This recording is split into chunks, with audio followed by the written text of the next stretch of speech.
Yeah, thank you for adding that, Melinda. And with that, thank you all for joining the debrief. We're going to stay in this room for a reception to honor the memory of Marilyn Cade, and it will just be an opportunity to kind of share stories and memories. But there's really no easy way to switch gears here, so let's take just a real quick break to get some water or coffee and be back in about 2 minutes. Thanks, everyone.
All right, everybody, we're gonna get started back up here in just a second.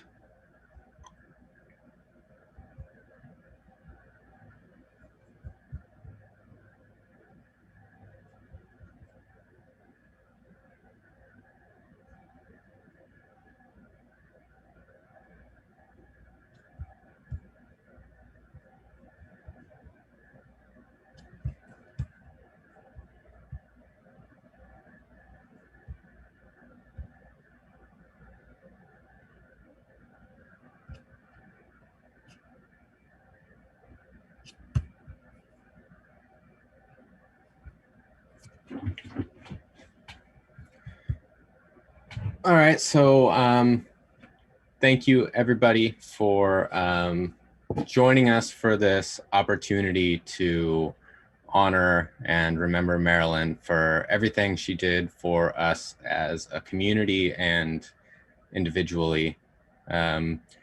Under normal circumstances, would have liked for this to be an intimate in-person gathering where we could share our favorite stories and memories. But of course, there are benefits to this online format. There are a number of people, thankfully, that we're able to include in this conversation that are from out of the DC area, so that's a benefit as well. And Maryland's reach extended well beyond the DC area. So it's great that we're able to hold this virtually as well.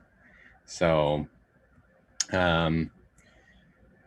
we really want to maintain the kind of intimate nature of the in-person gathering here. So while we will utilize a queue here and do raise your hand if you want to speak, if you want to build on what somebody says, feel free to chime in there and make it conversational. So and we'll make sure that everyone who does raise their hand gets an opportunity to share. We have this scheduled to, you know, wrap up at 1, but if there are people who 1 Eastern time, but if there are people that want to continue to share, we can leave it open a little bit longer.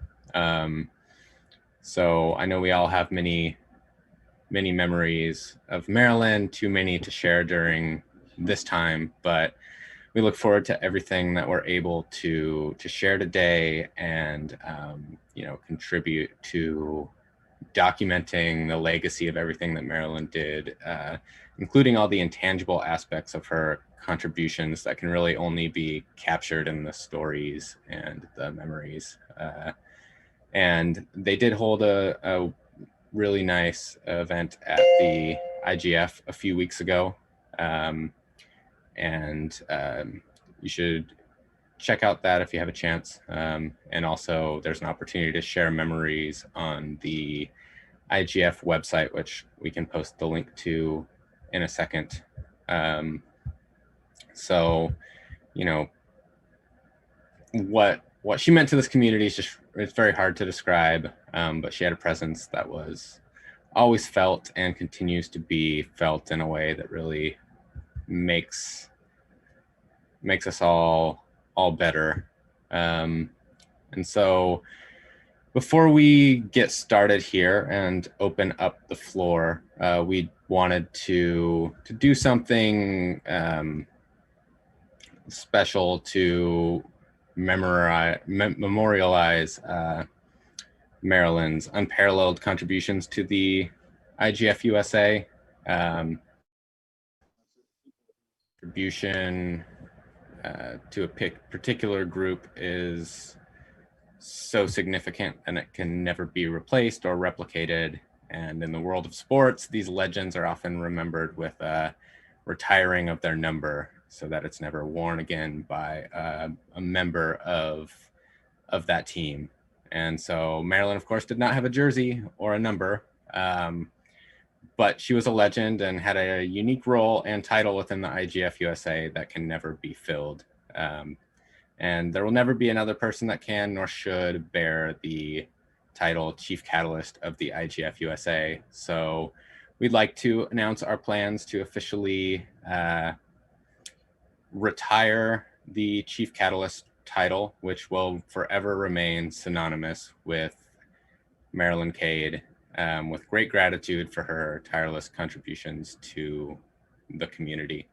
And so, like I said, want to open this up for an intimate discussion and conversation and share the memories that we have. Melinda, I'll hand it over to you first. Dustin mentioned the lovely service that was put together by the IGF Secretariat in the beginning of November. I wanted to kick us off in our discussion and our memory sharing here today with some of the things that struck me about that service. I admit that I started when we joined quite sad. In fact, I don't think he's on here, but Mike Nelson was private chatting me. Try to smile. But it was tough. You know, it was a hard week that, you know, in learning what had happened, the context of it happening at the beginning of IGF, given what happened 1 year prior in Berlin when she fell so ill and was taken to the hospital. It was a lot to handle. But as the service unfolded and people shared their stories, everybody, myself included, right, started to smile. You could not enjoy the regaling of all of the various Marilyn stories. And the things that they included were so positive, so important to where we are today, that we have this strong NRI network that Anja had mentioned and discussed earlier, was because this was someone who just did not take no for an answer and drove inclusion. She wanted everybody to participate, and not just passively. This was someone who, grab you by the elbow and make certain that you knew people, that you were introduced, that she had this shepherding role, that she encouraged active participation, that you would contribute, getting members, people to apply to the MAG, to participate in their NRIs. It was a really beautiful unfolding of all of these sort of stories. So I encourage all of you today to feel free to share some of your own personal stories, whether it's the elbow tug or the anything else that you might have heard, so that we can all have the moment to honor her and to smile, to look back and say, well, we miss her, and that's a sad thing. It's a part of life, and that we can be very happy about the contributions that she made. Thanks for kicking us off there, Melinda. There were two hands that have gone up, so want to go to, hopefully in the right order here, but go to Brett first and then Brian.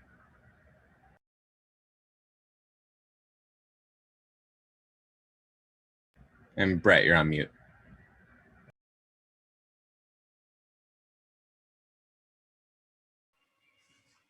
I'm sure there were several times that Marilyn wished I was on mute. She was very direct. One of the things that many may not realize about Marilyn, in a way, was her beginnings. There's no question that she, in terms of the internet governance and a lot of the work that's been done, she was royalty. But royalty in the unique type that America created, where there was no royalty. Because where you came from wasn't important anymore. It was who you served and what you did with what you were given. And Marilyn started really at the bottom. She was a technician. She was out installing. She started at the bottom. And she became the spokesman in a very real way for AT&T as we were starting up, talking about this future information infrastructure. I remember going to her office one time, and we had this little committee, and we met, and she was showing us how they had rigged up the ability to finally do some video calling and all sorts of little things. But there was a committee that came together, and it was called the High Performance Computing Communications Committee, and it was sort of sponsored by the American Electronics Association, but it had some of the key stakeholders, and Marilyn was one of the people that approached me and asked if I would chair it. And everyone on that committee are people that many of you would have eventually known. John Roberts was one of them. But it was remarkable just watching her complete passion for everything, but her graciousness as well, and her genuine humility as she was doing what she knew, and we all knew would become great things. So she was someone that literally served and cared. She cared for the relationships, she cared for the people, but she cared for the future. And she worked passionately because she'd just started out working hard. And suddenly she became one of the great top authorities, really, in what it is we're seeing created. So that friendship continued, and I was just amazed as I would see her from time to time and watch the impact and how she gave and brought so many people into the process. Most of you. So that's just my personal contribution. I really grew to love her dearly and treasure her. The fact that I even had the privilege of knowing her when she was in every stage of what's happened since 1990. Thanks, Brett. That was really powerful. So next we'll go to Brian, and then John, and then Rick. Thanks. Good to see everyone. And it's a pleasure to follow Brett and a challenge to follow Brett in terms of telling a good story. Marilyn and I, our relationship predated ICANN.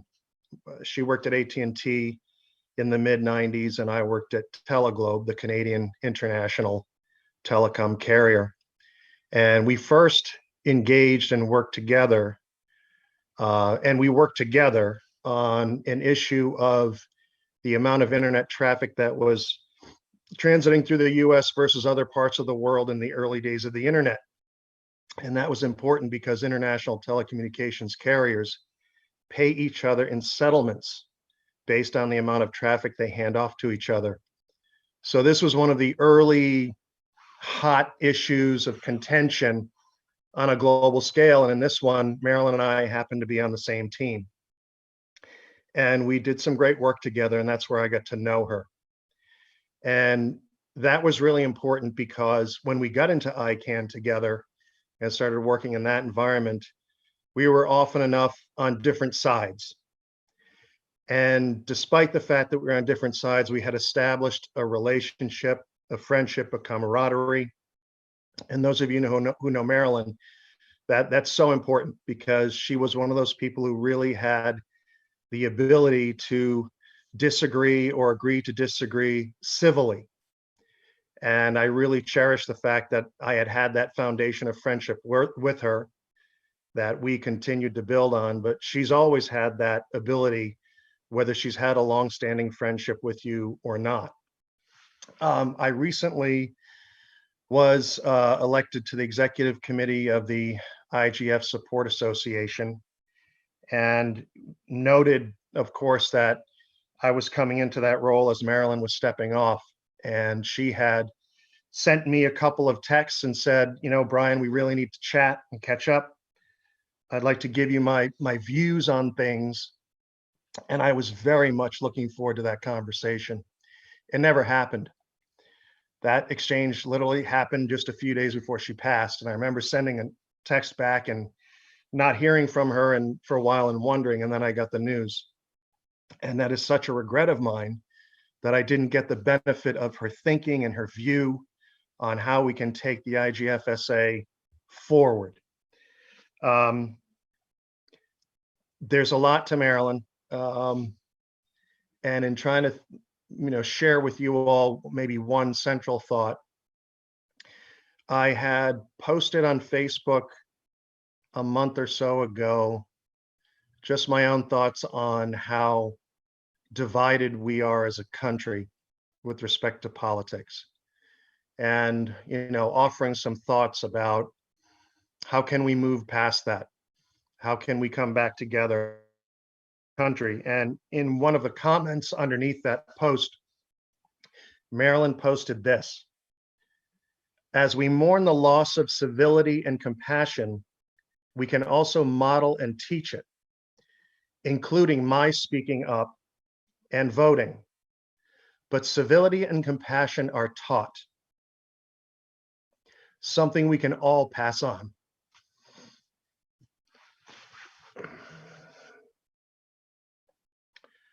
she had tireless energy, a remarkable tireless energy, just incredible. And I think one last thought is we all have our particular positions or areas of interest that we are promoting at any given time, whether it's IGF or ICANN or some other forum. I like to remember Marilyn as making me look up and making me look at the bigger picture and beyond my own narrow interest and put my energy toward the greater good. Thank you. Thank you, Brian. Thanks for sharing. So we'll go next to John. So I have very strong memories of Marilyn, going to various meetings worldwide, seeing her in DC frequently, online, whatever. I have a little more complicated picture of Marilyn because when I first met Marilyn is when the DC chapter of the Internet Society sort of took over being the Secretariat.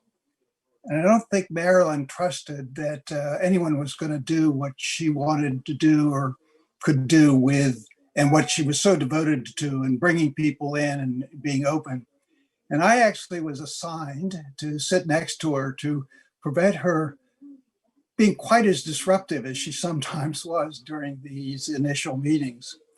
But the wonderful thing was that over the period of time when she saw that, yes, we were devoted to making sure the IGF-USA would follow in what she believed it ought to be doing, the openness and whatever, she became a really, a close friend. I mean, I didn't have as long a relationship, but anywhere I went, she would love to say, okay, do you have a second for coffee and can we catch up?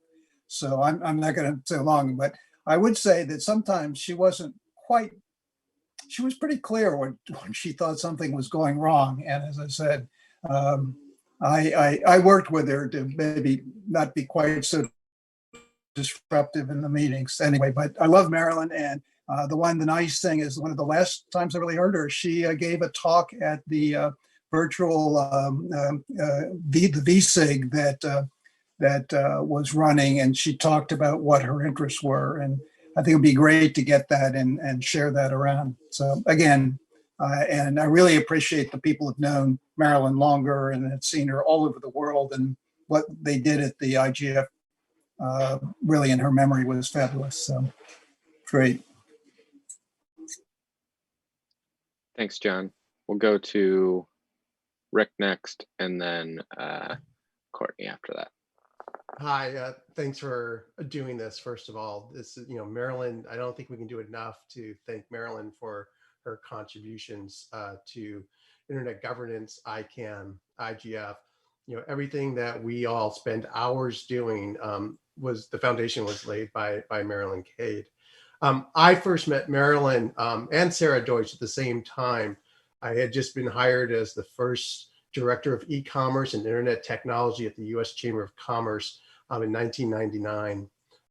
And the two of them came to talk to me about this entity that had been created called ICANN, the Internet Corporation for Assigning Names and Numbers, and some concerns that were being raised around basically who is, which is kind of funny because we still have that conversation today. But what people don't realize is that Marilyn coming to the chamber and getting the broader business community involved is really what helped save ICANN in the early days. There was a lot of effort on Capitol Hill to bring ICANN and move everything within the Department of Commerce by very powerful members in the Senate and the House. And Marilyn and Sarah came to us and said, look, there are some serious flaws within the ICANN process. We all know the trademark issues, the DNS abuse, there's a lot of things going on, but she firmly believed that it was in the best interest of the internet and the future of the internet that we create a nonprofit. And with that, that's why I'm so passionate about ICANN and the IGF, is that I don't want to see her legacy of all the hard work that she's put in go to naught because we don't remember what the core values of ICANN. but there are very few people in this town and in this space who are doers. There's a lot of talkers. There's a lot of people who just show up. But Marilyn was tenacious in her advocacy, in her outreach, and wanting to create an environment where everybody felt comfortable to say as they felt, but also trying to achieve the common goal of a broad internet governance platform and the future of ICANN and the IGF. But some people may say that the worst thing was maybe that she brought me into this space because of my strong views. But I learned from the best of how to have strong views, which is Marilyn. But I also think that the depth and the hours that she spent in helping create what we know as internet governance, I just hope that we are able to capture that and remember that and put her to the level of some of the folks who sometimes get a lot of praise for being the father of the internet. Marilyn was the mother of the internet and internet governance. She just did so much behind the scenes that really created this wonderful world on the positive side of what we are doing today. And my heart goes out to her. My thoughts and prayers are with her, where she in a better place. But she was a wonderful person, determined, strong, insightful, and really was just a great person that I got to know for a very long time and was proud to call her a friend. Thanks, Rick. Man, it'll be a tough task to keep that work going without Marilyn, but an important one. So we'll go to Courtney next, and then Garland, and then Lucius. Thanks. I just want to say something because I didn't know Marilyn that long, but as a powerful advocate in a space that was traditionally dominated by men, I found her a really great role model. And I don't think I knew her as well as many of you, but I just want to share, how influential and what a role model she was as, for women, as a woman looking to be more active in this space. And, I remember when I first got involved a few years back in IGF-USA, I think it was the first time was meeting her, and like her and Shane were kind of having this discussion, and I had not seen the passion between two women who had very strong opinions about things, and yet we're working together in this space to make things happen. And yeah, I'm learning a lot about, her history in the field here, but it was very clear, I think, just from, knowing her through a variety of different venues and seeing her at the IGF and in our own kind of DC crew here, just how much she used kind of her role on behalf of others. And I just always appreciated her having time to speak and being a role model. So just thought I'd share that. Thanks, Courtney. I'm sure you're not alone in that. Viewing her as a role model, I'm sure she had a positive influence on so many women making their way in the space. So we'll go to Garland, Lucius, and then Anna.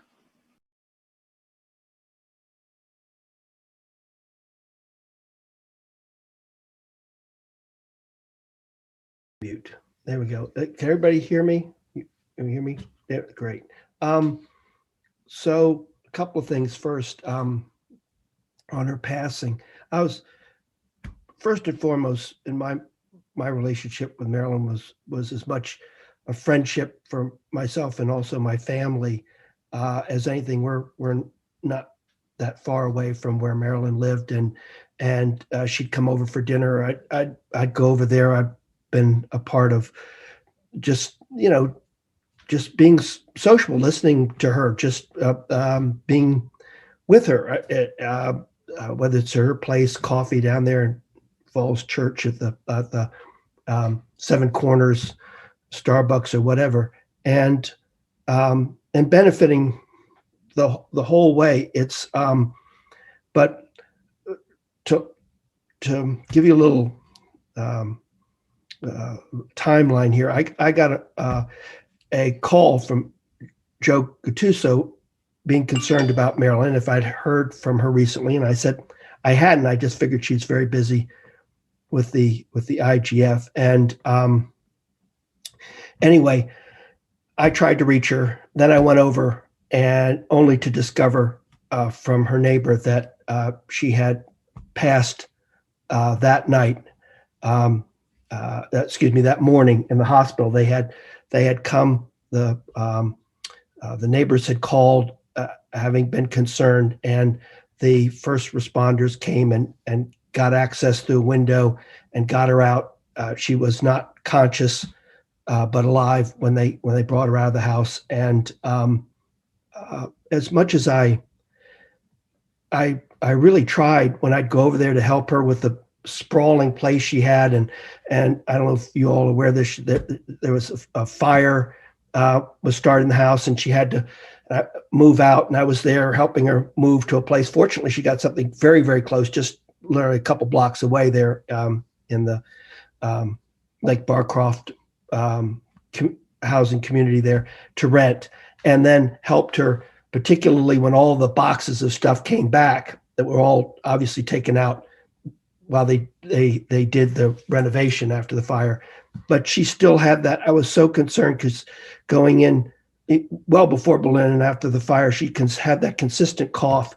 And she just, would, I'd bring it up, she'd push back, and, Marilyn was Marilyn, and you could express your concerns, but that was, then you had to sort of stop on a personal level.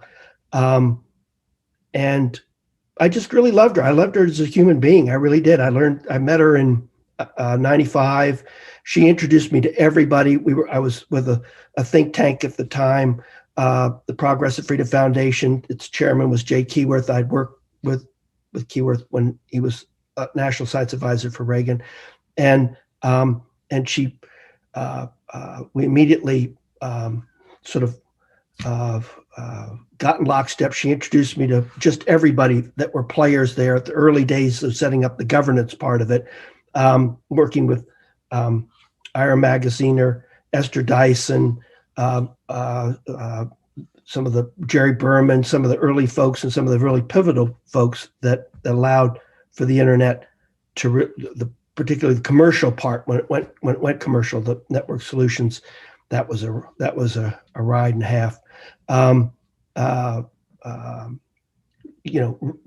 Really begin to flourish. Again, the pivotal piece that unfortunately Trump has gone after, that allowed sort of the safe harbor piece that said, that ISPs, we needed them to do notice and takedown, and we need them to do due diligence, but we couldn't expect to hold them to be the policemen of the internet. That was just a bridge too far. And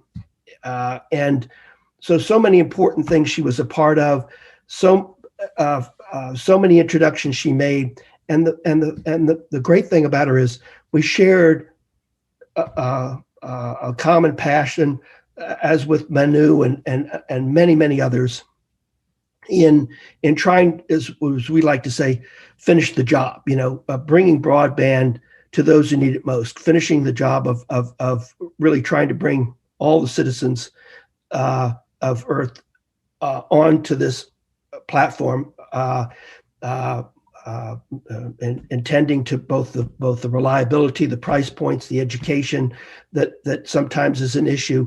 And I just from the moment I met her, as everybody has said before, just an incredible force, not only professionally, but also personally. As I said, just great with my daughter. She'd have her come and be part of the IGF-USA there, helping to film and to take notes and just be a part of it. my wife, and we just loved her. Whenever we could get together, we'd do it. And so I've missed a friend. I've missed someone who, as others have said, would just introduce you to everybody. I mean, she knew everybody, and she just made sure you were introduced to everybody. I mean, it was just a global community. And I just love the fact that she stayed incredibly focused, as I've tried to be, on finishing the job, as in bringing the remaining billions to the table. I'd always work with her because I didn't like to be the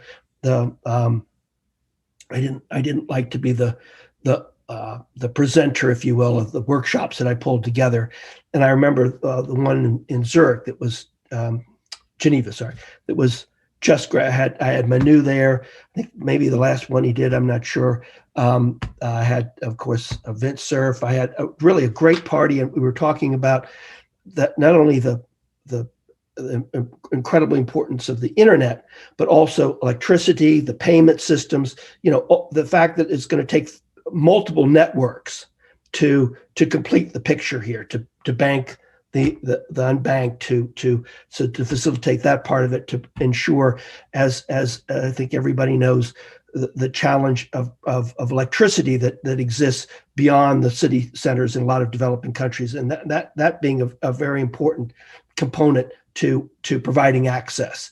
And so the full picture, if you will, the full UN strategic development goals. And I lost a friend, I really did. And I tried to, as much as I could, be a part of a supportive part, both in our shared goal, but also as in her personal life. She was a great lady, and I enjoyed. She'd get me passes. They had the lake, and since she was an owner there, we'd get go out and sit on the little beach they had there in Lake Barcroft, and you could swim and anyway, just a delightful lady, just a delightful member of the family. So that's it for me. It was 95 to God, that's decades of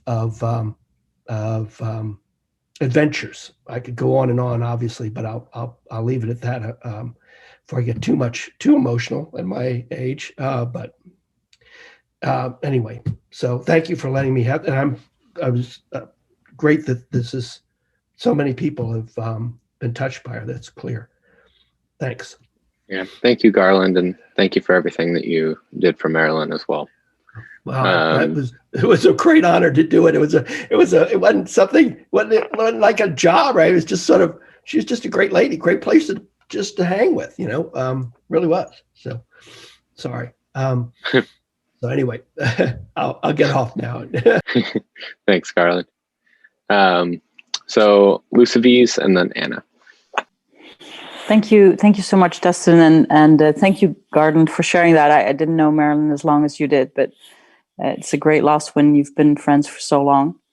And it's also, I would say, wonderful for a man to show his emotions. And I think it's really important that we can all be here together. I wasn't able to attend the IGF memorial, and I think it's so good to see everybody and that we can do this together, because sometimes it feels really intangible that someone is gone and you'll never see them again, and you don't get to hold each other and hug each other and remember. So thanks for letting me join in.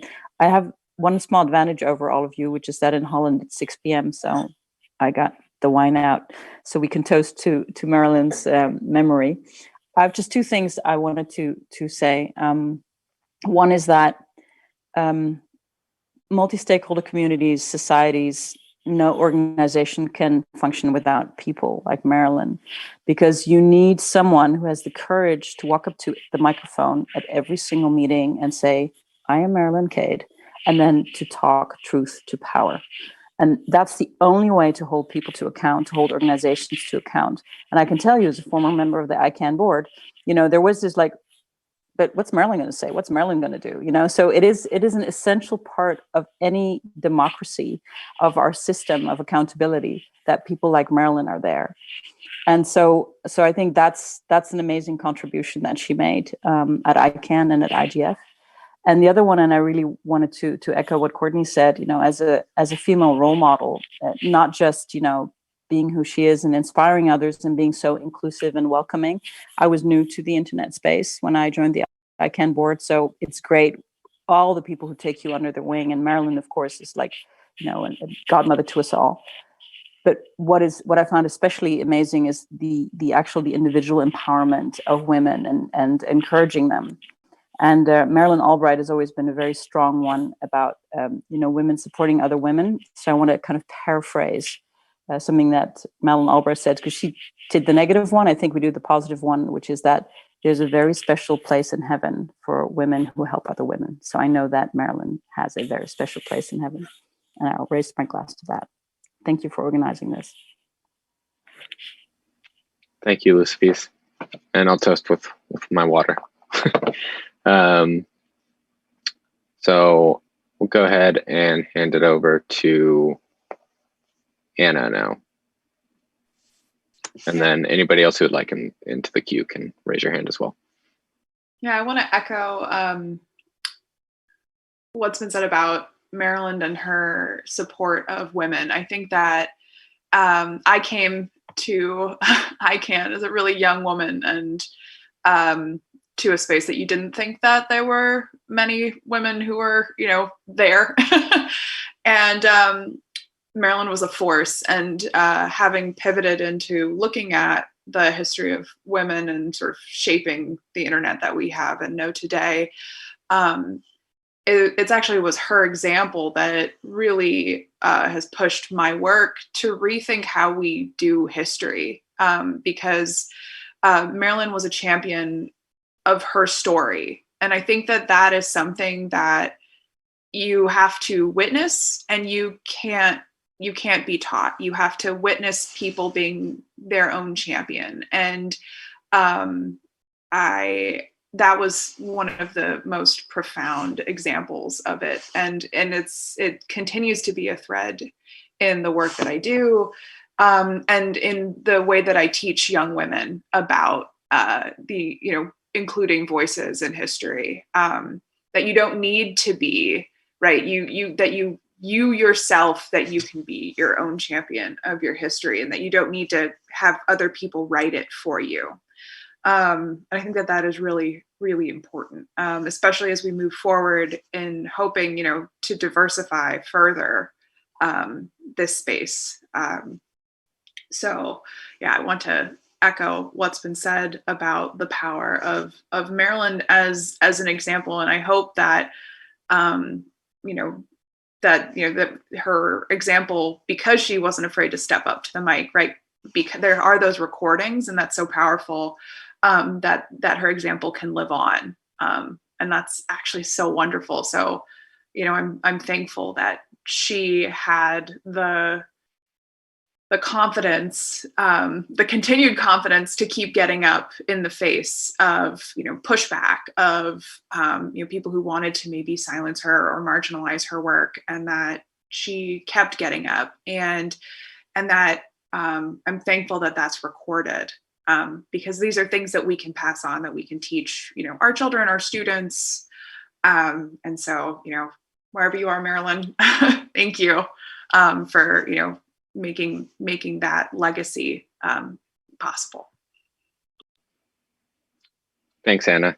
And I just wanted to follow up on some of the discussion about her being a force at the mic at the public forum. My first ICANN meeting in Buenos Aires, I just remember her walking up to the mic before I even knew who she was, and just standing in front and saying, "I'm back." And I was like, who is this woman? And then kind of in line with that, when I was working with ICANN Wiki, we'd do a lot of these cartoons that would capture different kind of relevant community aspects in our cartoons. And we had this cover of the Quick Guide one time where it was, we had the illustrator build it in so that Marilyn was in line for the public forum 3 times. And kind of did that without her knowledge, and that was just when I was getting to know her. And so I was a little bit terrified to see what her reaction would be to that.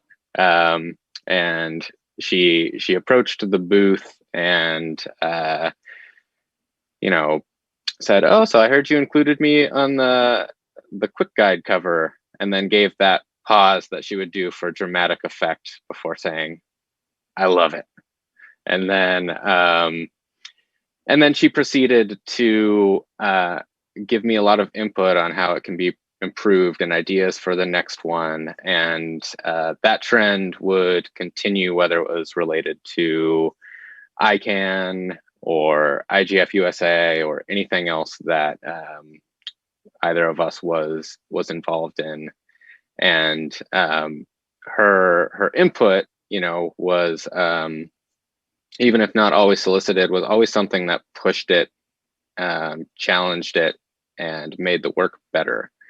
And she was always willing to speak up and be that force that would not let you be complacent in what you were doing. And that was something that I always appreciated about Marilyn, and will continue to try to challenge myself in the way that she would. And you know, ever since that moment, once she explained to me what the acronym FOM meant, Friends of Marilyn, once she, you know, added me into that club, it was introductions, challenging me in a positive way, and we'll always be thankful for that.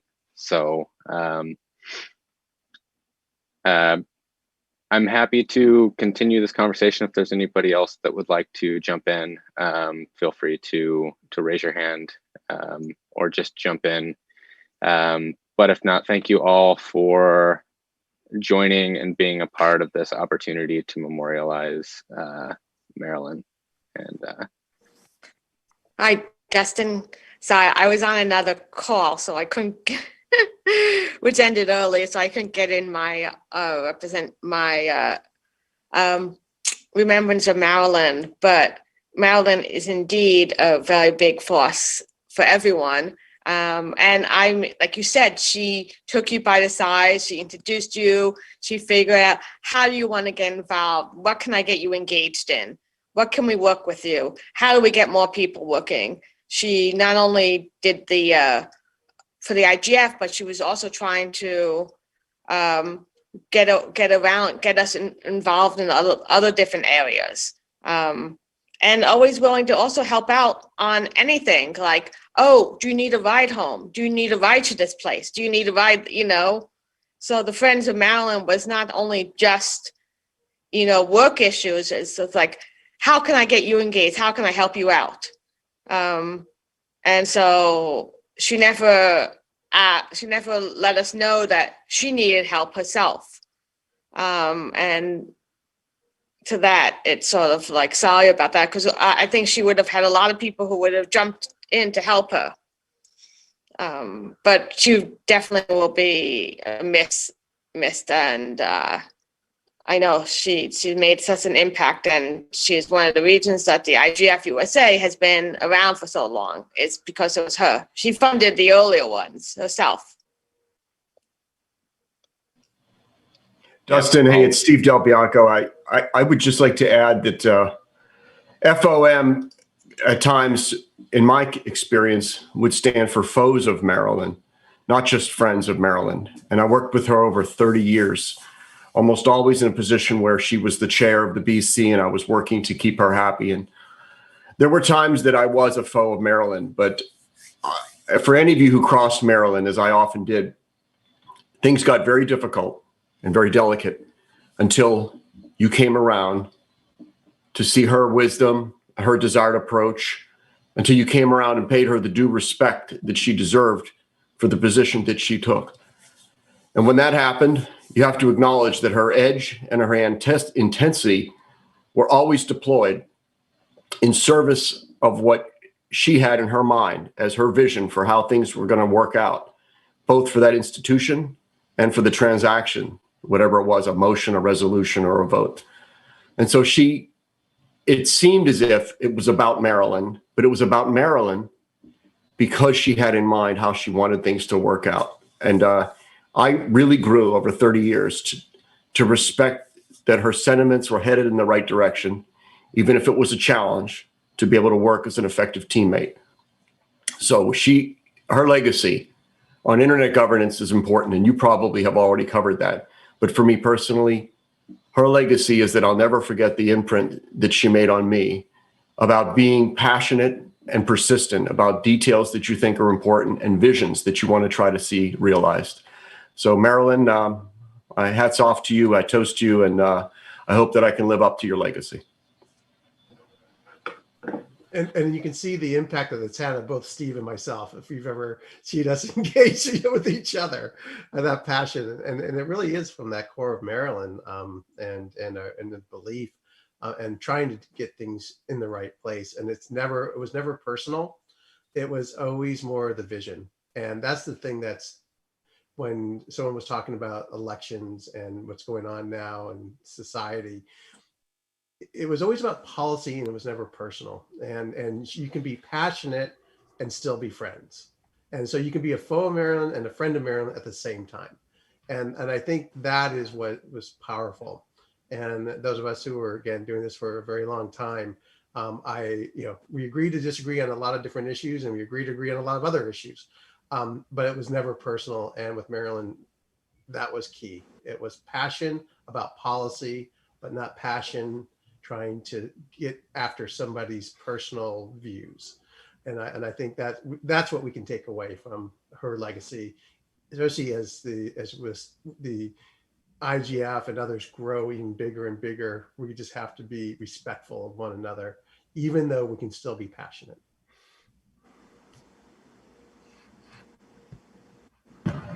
Perhaps I can say something. This is Joe Gattuso from the Commercial Law Development Program.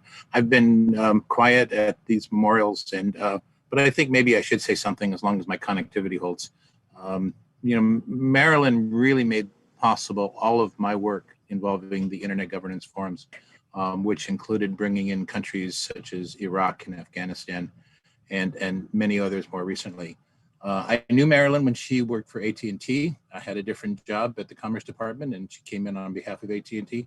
But she reappeared for me when I joined CLDP, who do technical assistance programs around the world. And I was working with Iraq, and I noticed that the Iraq-US Strategic Framework Agreement had a note that the United States and Iraq would work to involve Iraq in the IGFs. And I didn't really know the IGFs, and I don't know why. I didn't know why that statement was there. I later asked Marilyn if she put it in there, and she just smiled. She does that sometimes. She did that. She smiled like, maybe I did. And you never knew with Marilyn. She was connected enough. She put things in, or maybe she was okay with it. The people thought she was connected enough to put things in.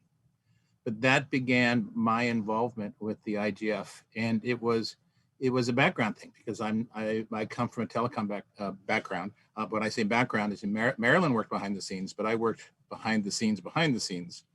And yet over time, it became more and more clear that Marilyn was the key to everything we did, and also the key to the success of our counterparts, especially Afghanistan, which put on, I think, three NRIs, the Afghan IGFs, which my office helped with, but Marilyn made happen.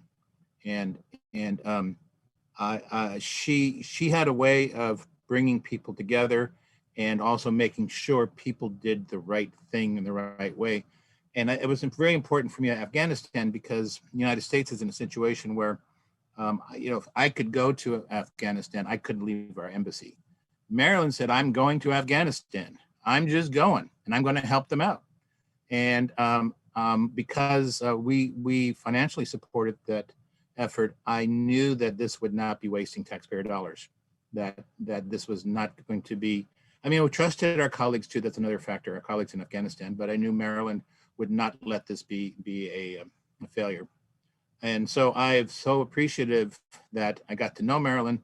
I didn't realize I was as close to her as looking after her. Garland mentioned how we had been concerned about her health. And then in Berlin last year, she was so dedicated. She did an all-day program for a group that I put together from various different countries.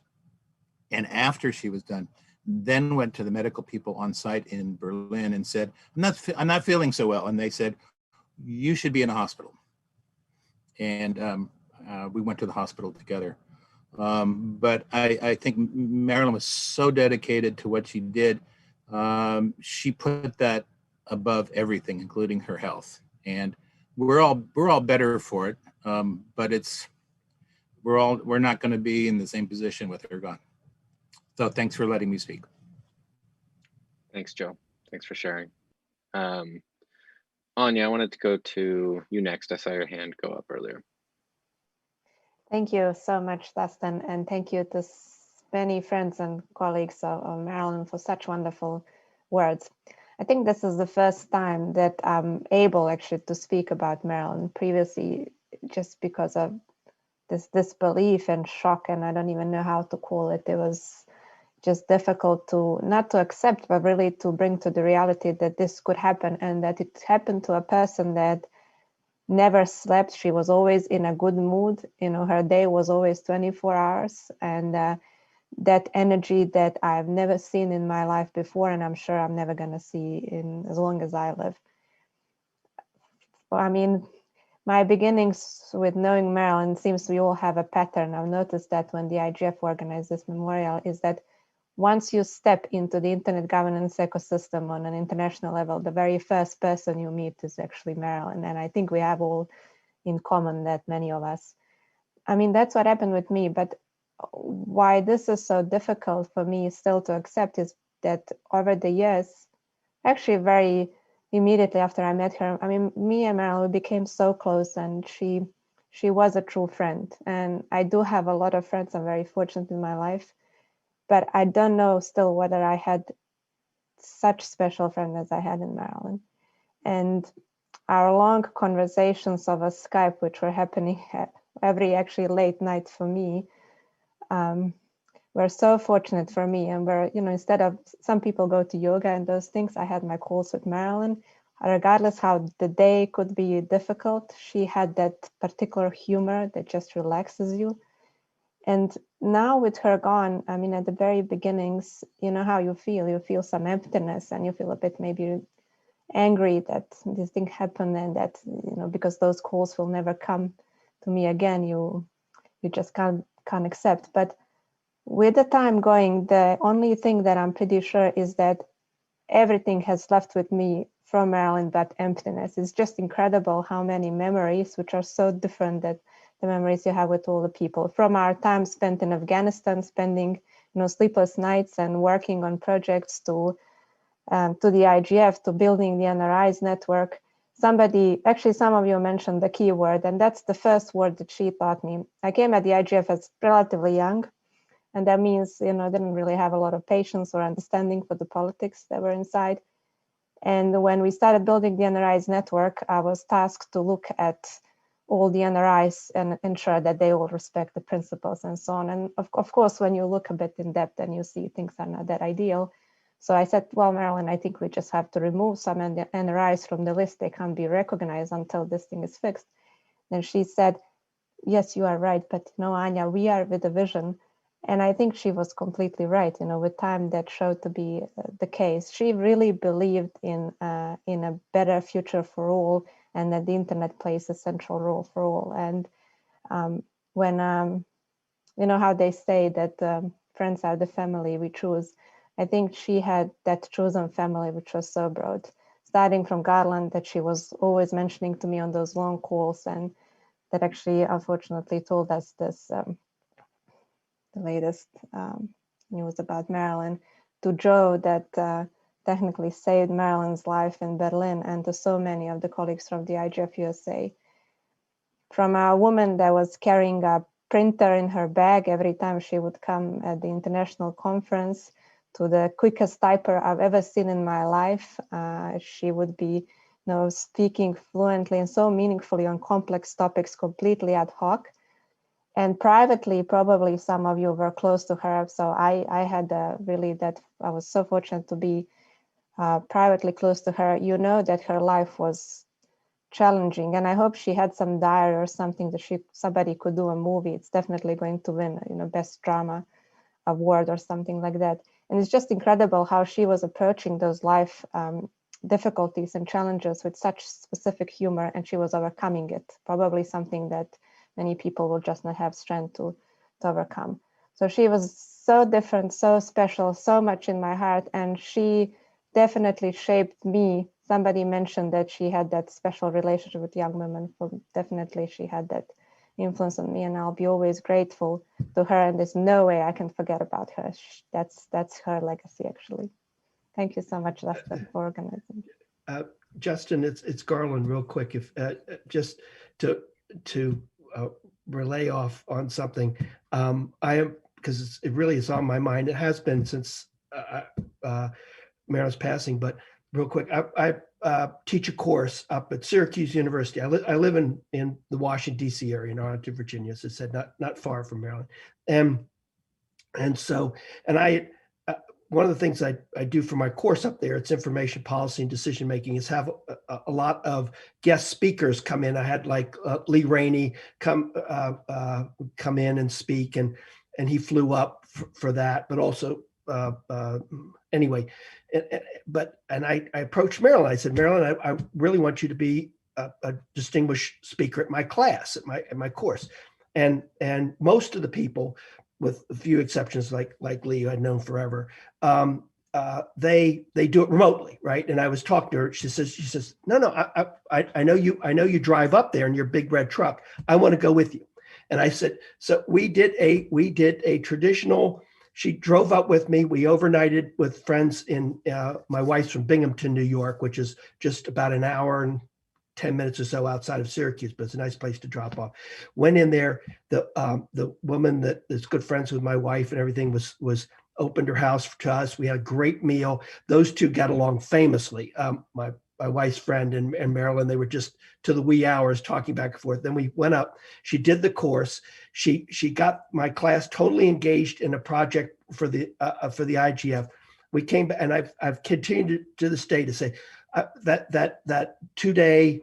I said, I've got to memorialize this somehow. You just reminded me when you're saying that, somehow take a little vignette and sort of try to capture it. But that was so much fun. Just passing the time, chatting all the drive up. And it was an adventure. One of these, things that you could make a movie out of that would be so much fun to do. Anyway, I'm sorry. I just had to pass out because that was, I was so shocked. She said, well, no, I'll go with you, and I said, okay, great. Love the company. So anyway, Thanks, Garland. That really was a great story. Thank all of you. This service has been very constructive and useful. It is therapeutic to us as her friends. It is a show of respect for someone who greatly deserved it, for an amazing life well lived. I ask each of you to honor this woman as we go forward. The lessons that we've learned from her, that we discussed, the threads that we heard here and shared today about being inclusive, being passionate but respectful, that we all continue that in her honor. And I think we're all going to be a lot better for it. Thank you for joining us today for the service, and both for that and the debrief. We will be in touch as we kick off the planning session for next year. And to follow up with some of we'll send out the emails to make sure everybody gets it, at the risk of duplicating emails, things like the call for topics and issues that'll come both from the Secretariat of IGF as well as our information as well. So stay safe, guys. We are in the home stretch of this thing. Just stay vigilant, and hopefully we'll all be safe and be able to see one another next year. But between now and then, have a happy holidays. Have a happy new year, and let's honor Marilyn going forward and with the respect she deserves. Bye. Thanks, everyone.